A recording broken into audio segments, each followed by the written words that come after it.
Introducing Dr. Njackery Damages. Oh, thank you. Welcome to the show. My name is Dr. Damages. We are coming to you from the greatest city in the world, New York. New York City is so great that we are now banning anyone under 21 from buying cigarettes. Whoa. Yes. Like alcohol, you now have to be 21 years old in New York City before you can be free to give yourself the good old cancer. A lot of people are worried about this new law, including Snoop Dogg. Snoop Lion. They are saying that cigarette control is the first step before the government comes for the weed. Igbo, goof, marijuana, yeah. Here is Snoop reacting to that inside Huffington Post newsroom. He was discussing national matters and that issue. Watch. Okay, hold on. Turn it up a little bit. Turn it up. Let me hold this for you. No, damn, scavenger. Come on, let's go. Okay, that was for fake, but this is for real. You take the blunt and let me tell them the deal. Big Snoop Dogg on the Huffington Post. Here we go. I represent nothing but the wild West Coast. I sit in my seat, I bob to the beat. I look to the left and there's a room full of freaks with glasses on, looking like Lois Lane. I'm your Superman, let me do my thing. I look to the left, I look to the right. Now kikatala kikatala mpona mawalokwa no kwatibolo waninga. And I haven't smoked anything yet. Imagine when I smoke. I'm sure you all saw how the showdown with the Boston terrorists ended. Did you see that? Security forces locked down a city of 2 million people just because they were searching for two brothers. The Chechenian terrorists killed an MIT police officer, a very smart police officer. Wow. And the US sent in 10,000 law enforcement officers who opened fire on Watertown near Boston. Yeah. And they killed 1,000 people. What? No, wait a minute. What? I'm mixing things up here. Oh, I'm confusing Nigeria's JTF with the real law enforcement officers. Yes. Yeah. How did you all feel this week? Good. You sure? Yeah. I mean, all of you who thought that the American empire has collapsed because two brothers used pressure cooker to disrupt life in Boston. How do you feel? America rolled back. Oh. But what killed America this week was just two hackers working somewhere in Syria on their iPad. The two hackers, they hijacked the Twitter account of the Associated Press. Wow. Then they sent out a tweet that said, an attack inside the White House left President Obama injured. Wow. Yeah. Immediately, the Standard & Poor's lost $136 billion. Yeah. Do you know what Standard & Poor's is? Yeah. Yeah. It wasn't because traders were afraid of Obama that he might not survive. No. They were afraid that Joe Biden may have to run America for a few hours while Obama undergoes surgery. Talking about presidents, all American living presidents, they went to Dallas this week for the opening of President George W. Bush's presidential library. Wow. Oh, they were all there. Jimmy Carter, George H. Bush, Bill Clinton, and the current president, Barack Obama. There was a funny moment when President Clinton asked to see President George Bush's papers. You know, he wanted to see that Monica Lewinsky's papers that he forgot at the White House. Yeah. Bush laughed and said to him, "Look, my man, this is not that kind of a library. Here we carry only picture books and video games." The presidents, they spent some time in private discussing national issues like immigration, guns, and roses. They disagreed on several things. The only thing they all agreed on was where should President Obama build his own presidential library? And they all said the same thing, Nairobi, Kenya. Before I continue, I wish to use this opportunity to apologize to all Kenyans for comparing their newly elected president, Uhuru Kenyatta, to Nigeria's own Goodluck Jonathan. What? I have since realized that it was so wrong. I must have smoked something though that day. I think so. Yeah. Now, here is the video that convinced me. Watch. This evening, His Excellency the President is going to make a statement to the country on the subject that is pregnant. And after his statement, we are going to take a few questions just to clarify or whatever other clarifications you may need. Yeah. Wait a minute. So African presidents can make statements to their citizens? Yeah? The Vice President Williams said that the president will speak on a subject that is pregnant. Hey. Does it mean that we Nigerians do not have a pregnant subject? Eh? All right. All right. And the president is going to take questions. Hey. No way. Questions from this pool of reporters you're seeing. These are not selected reporters. And they don't have pre-approved questions. Okay. I'll take it in.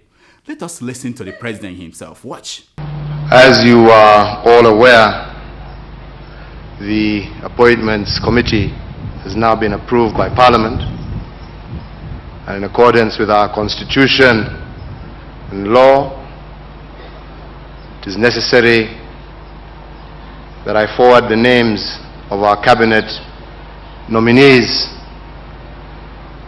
to Parliament for their approval. If you drop President Jonathan in a setting like this, faced by this pool of reporters, trust me, the man will pee in his pants. Oh, you think I'm way out of line? Eh? You think I am not being fair to President Jonathan? Well, I had to search far and wide before I discovered the first and only time President Jonathan had a press conference like this one. Mr. President, excuse me. Mr. President, were you scared by the news that Babangida, Atiku, Abu Salami, Chiroma, and other northern heavyweights were holding secret meetings to discuss how the North should react to your presidency? Heavyweights? Those men are more like deadweights. Do you know how much my wife weighs? When she climbs the scale, the machine says, "One person at a time, please." No, not that one. What's wrong with you? Go to the other one, the one he had in Rwanda. Yes, that one, yeah. It was a joint press conference with President Paul Kagame. Yeah, President Jonathan's body language at the press conference shows that he didn't want to be there. In fact, I was told that the Rwandan president assured him that the local media will be gentle. And in any case, he will help him out when he needed him. Like here, where President Kagame helped to remind President Jonathan that the place he visited in Israel, what is called. Watch. Like I was told Mr. President, when I visited Israel, and I visited the Holocaust Museum.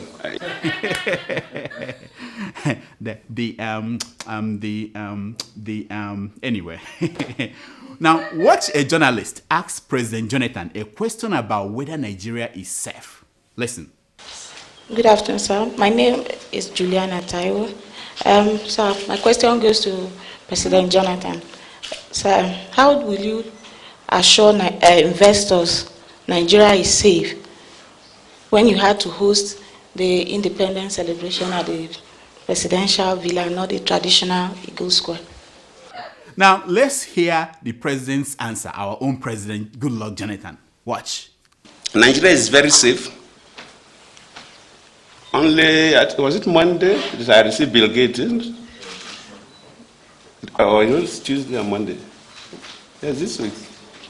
I received Bill Gates, one of the, if not the richest, one of the richest people in the world.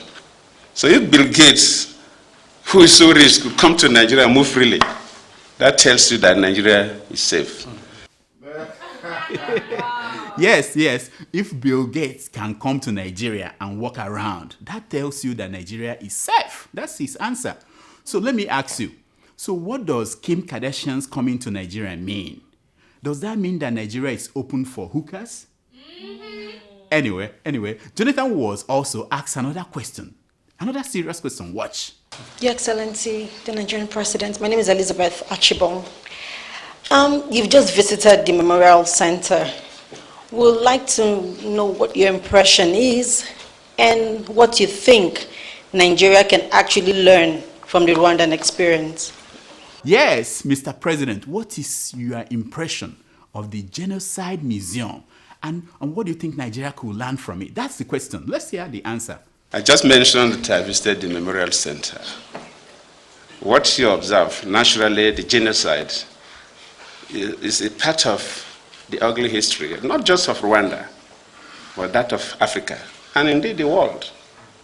Because when during that period, the United Nations plays some role and other people. But this is not a period to apportion blames. Just like you put it, what do we learn? Not just Nigeria. And even my remarks there, as if you read my mind. Jonathan, come on, go ahead. I don't know about you, but I am exhausted just listening to his answers.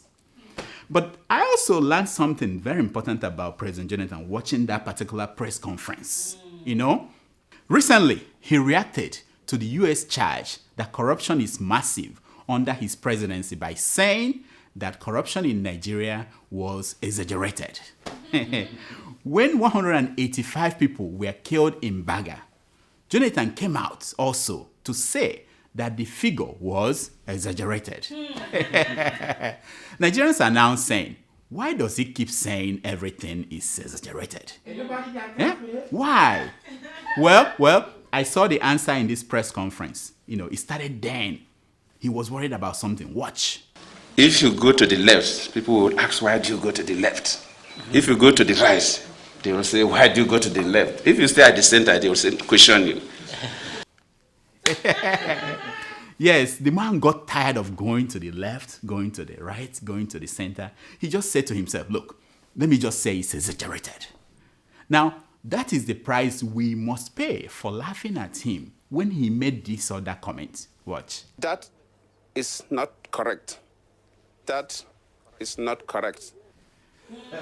That is not correct.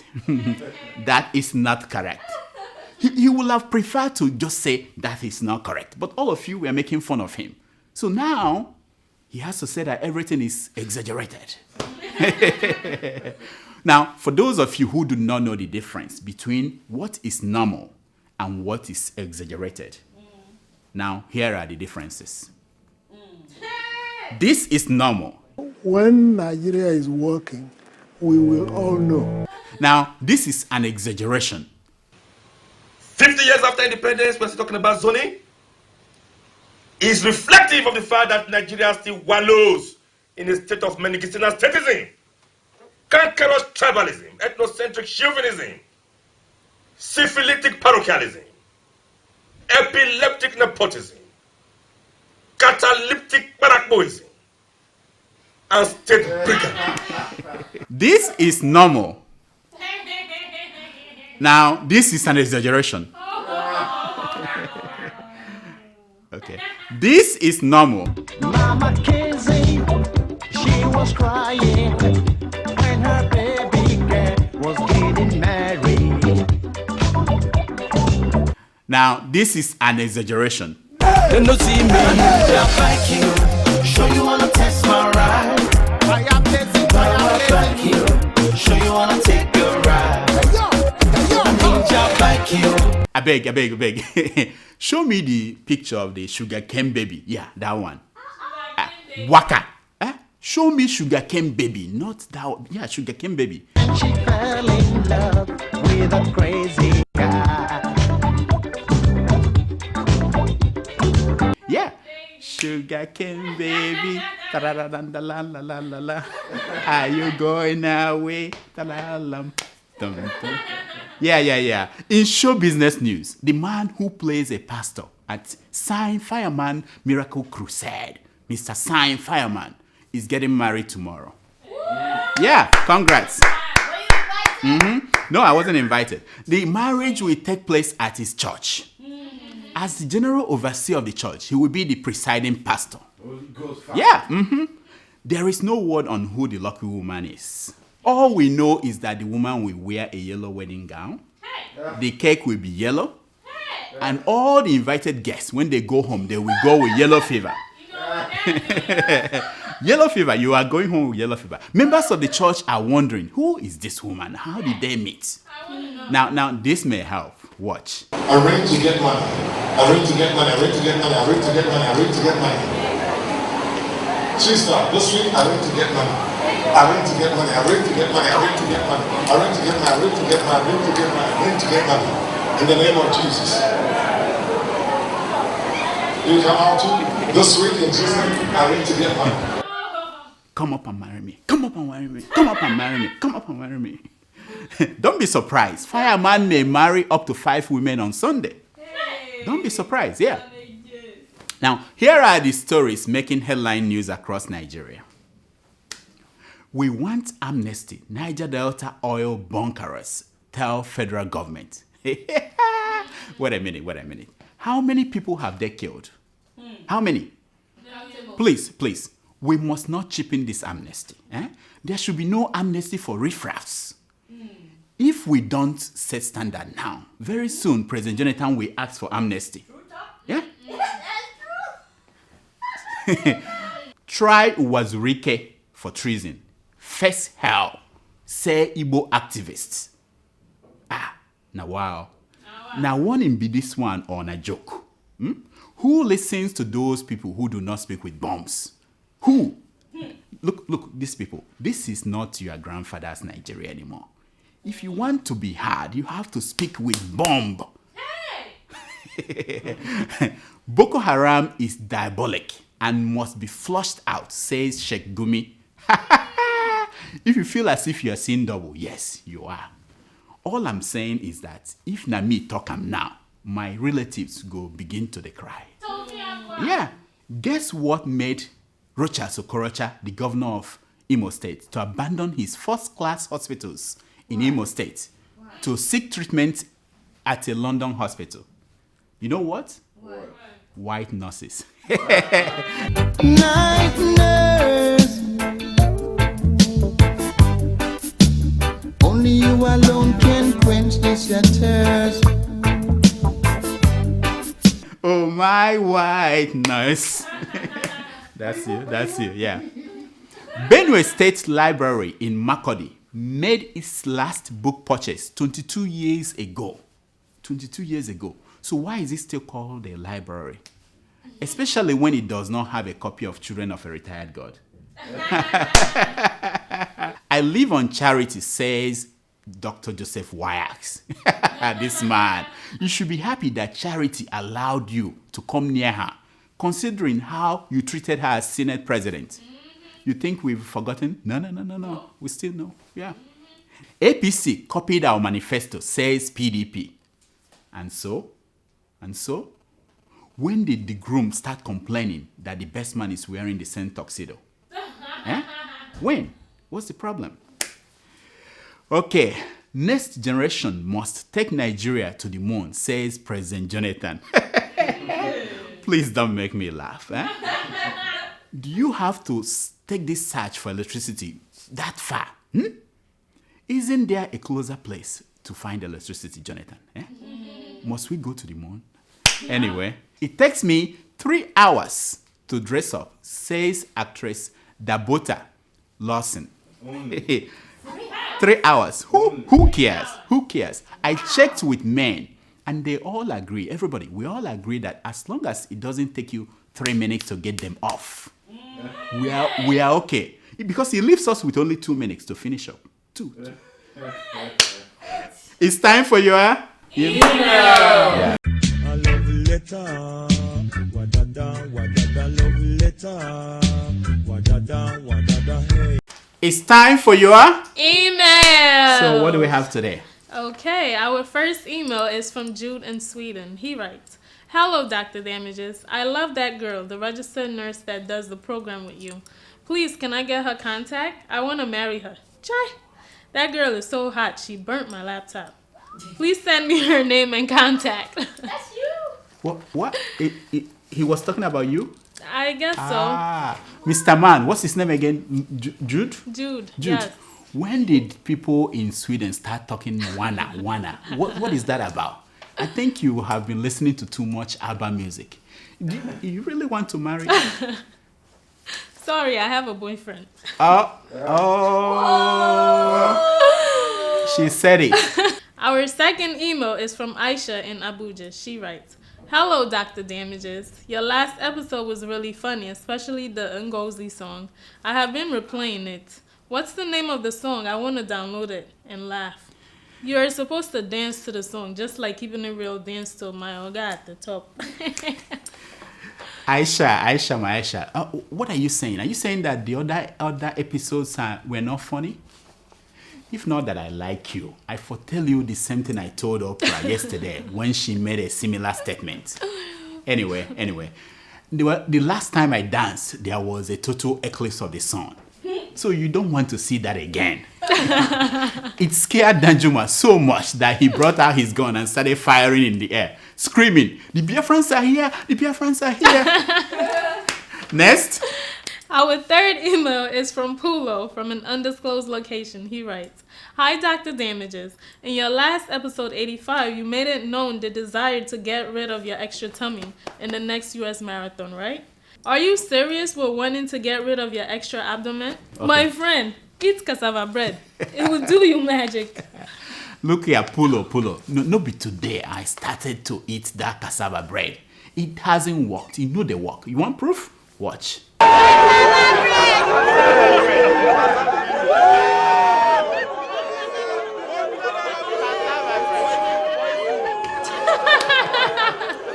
Next. Our third email is from Benga. He writes, "Dear Dr. Damages, thank you for acknowledging my last email. The web is so funny these days with the news on all sorts of weird research studies, making me think of quitting my clinical job and taking up laboratory work. The Australian study showing that women are more attracted to men with big penises. I would like $1 billion to disprove the hypothesis.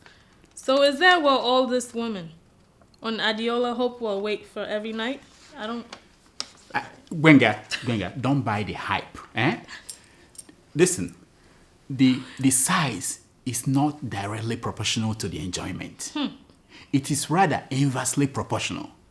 Now, there is no way for women to know the size by looking at the shoe size.